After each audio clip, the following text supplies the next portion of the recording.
Hello everyone, welcome back once again to my channel. So if you are new to this channel, hello, I'm Dr. Saran, and this channel is all about my incredible journey into the NHS.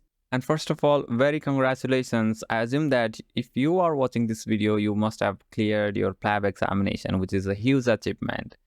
And I'm very excited to announce that I am making a GMC registration video series, and this video is basically aimed to navigate through the GMC process all the doctors who are going through this process.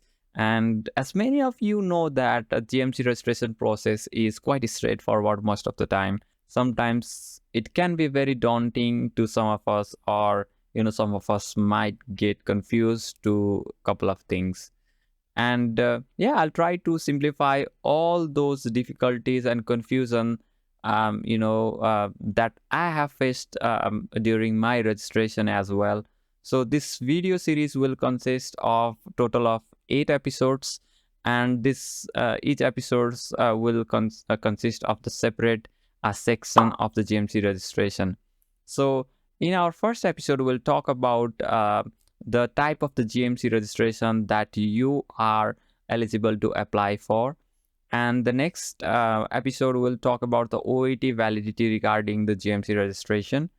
In the third episode, we will talk about the acceptable pattern of the internship for the GMC registration.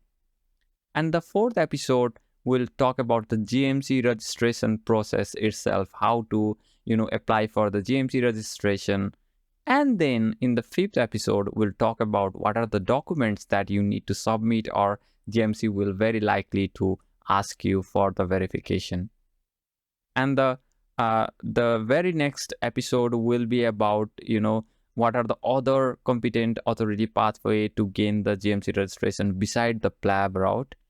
And after that, we'll talk about the type of medical engagement in the UK. A lot of us get confused regarding the different type of the medical engagement. So I'll try to clarify those terminology in the next episode as well, in the 7th or the 8th episode. And the very last episode will be about the discounts that you can avail during the GMC registration process, who are eligible, and what are the fees and refund you can make, and all those sort of things.